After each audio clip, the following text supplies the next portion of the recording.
Taiwan is taking action against Chinese spies and threats. A whistleblower reveals Meta's deep ties to China, and Trump's China tariffs keep getting worse. That and more on this week's China News Headlines. Welcome to China Uncensored. I'm Chris Chappell. This episode is sponsored by Surfshark. Whenever you go online, you really should be using a VPN like Surfshark to cover your tracks and protect your identity. I'll tell you more in a bit. Taiwan has charged the captain of a China-linked ship with intentionally damaging an undersea cable. Back in February, the Togo-flagged Hong Tai 58 was detained by the Taiwanese Coast Guard near the site of a cable breakdown. The ship allegedly dragged its anchor to purposefully damage the undersea cable. And on Friday, the ship's captain, only identified as Wang, was charged as responsible for the incident. This is the first time Taiwan has prosecuted a case regarding undersea cables. Historically, these cases don't always succeed, mainly because undersea cables get damaged all the time and it's very difficult to prove it was done intentionally, which is why it's a perfect gray zone warfare strategy for the CCP. 7 other Chinese crew members aren't being detained, but instead sent back to the mainland. China hasn't commented yet on the charges, but has in the past accused Taiwan of misrepresenting the incident to paint China in a bad light, and I'm not sure the CCP needs any help in that regard.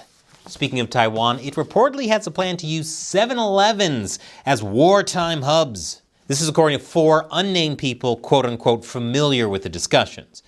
Allegedly, the plan was concocted by President William Lai's Whole of Society Defense Resilience Committee, which is charged with preparing Taiwanese society for war and disasters. At the committee's second meeting back in December, Lai said, faced with threats, whether they are natural disasters or authoritarian expansion ambitions, we believe that as long as the government and society as a whole are prepared, they can respond. It's a big deal for the president of Taiwan to so transparently call out the CCP like that. Private companies and NGOs have reportedly been brought in as consulting partners for this committee, including 7-Eleven, which was part of a network of stores that helped Taiwan ration out masks and other supplies during the pandemic. So building off that era, along with earthquakes or other natural disaster contingency plans, 7-Eleven and the committee are preparing for the worst-case scenario, a Chinese invasion. The idea is that during an emergency, Taiwanese residents could walk to one of the island's more than 13,000 stores to pick up rations and supplies, get government instructions, and use emergency internet hotspots. Preparation for a possible invasion has encountered a lot of setbacks, some caused by the pro-Beijing opposition parties in charge of Taiwan's legislature. Yes, the enemies are in the gate in Taiwan. Still, Taipei is trying to do all it can to prepare for the worst. And if that includes private companies thumbing their nose at the commies, all the better. Everyone is trying to guess when a Chinese invasion of Taiwan might happen. One of the signs would be China's military massing in the south. Well, satellite imagery has revealed a major expansion at China's Jialaishi Air Base on its southern island of Hainan, including 19 large hangars capable of housing over 20 large aircraft, such as H-6 bombers. In fact, 3 of these nuclear-capable aircraft can already be seen at the base, along with 6 airborne early warning and control aircraft and Y-9JB electronic intelligence aircraft. Because of its geographical location, all of this hardware could give China a major boost to threaten the Philippines, Vietnam, and of course Taiwan. Now, this is not China's military massing near Taiwan, but it is a necessary step to make that happen. Got to put all those troops somewhere. And after the break, Meta has been very naughty. Welcome back.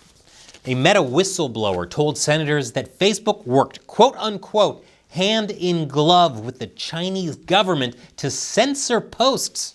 At a hearing at Capitol Hill on Wednesday, Sarah Wynne Williams told senators that she saw Meta executives repeatedly undermine U.S. national security and betray American values. Wynne Williams began working at Meta as the Director of Global Public Policy in 2011 and spent almost 7 years employed by the company.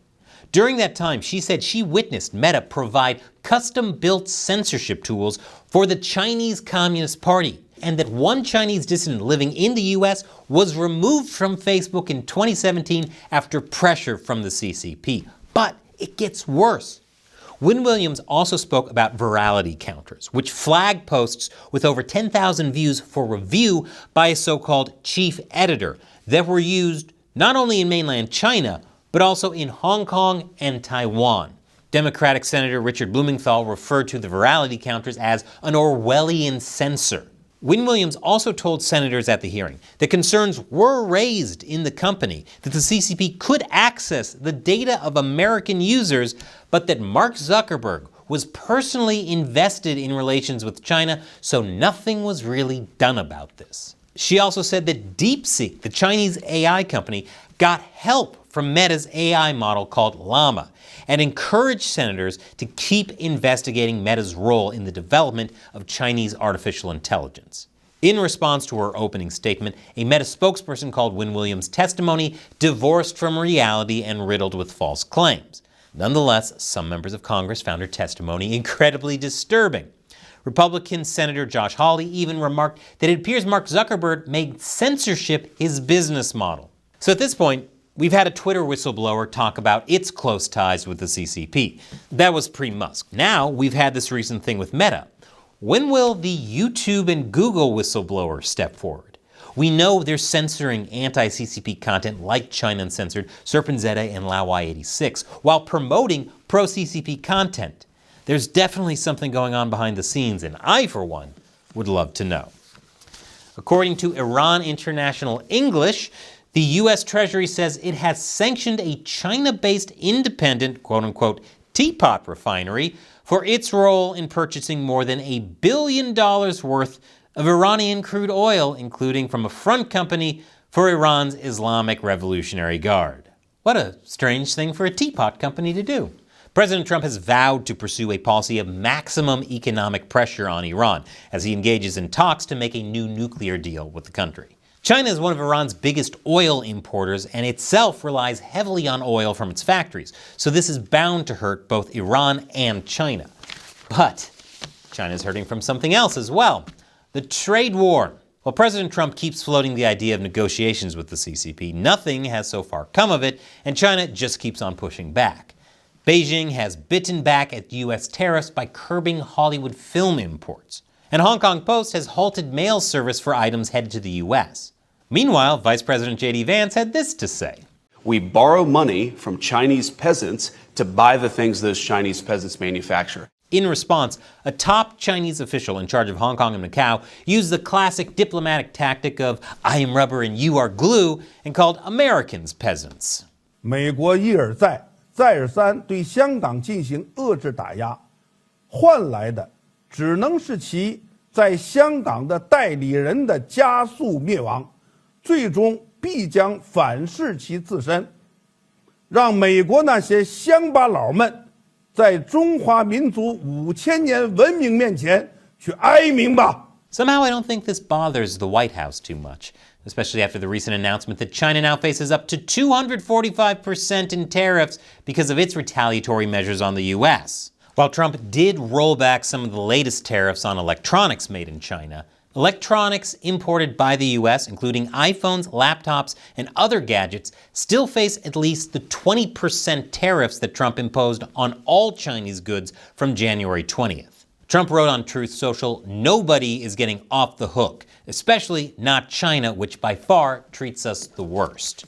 And you know who else treats you badly? Hackers! Did you know that every time you go online, everything you do is potentially compromised? And that's why the people at Surfshark created a VPN that keeps your internet activity private and secure. If you're not taking active steps to protect yourself, everything you do is being tracked and logged by the websites you visit, your internet service provider, and often by your own government. Using a VPN makes you harder to track. Surfshark has servers you can connect to in over 100 countries, more than any other VPN. That includes a server in the British Virgin Islands, where the law allows companies to not log user data. So stay safe and check out Surfshark. With just one Surfshark account, you can connect as many devices as you want. It also comes with a 30-day money-back guarantee. Go to surfshark.com/uncensored and use the code uncensored to get up to 4 months extra. The link is in the description below. And if you like YouTube's censorship, great, click away now. But if you don't like it, Here's how you can subvert YouTube's refusal to notify people about new episodes. Sign up for our free weekly newsletter. The next one comes out in just a few hours. Click below or visit ChinaUncensored.substack.com. Once again, I'm Chris Chappell. See you next time.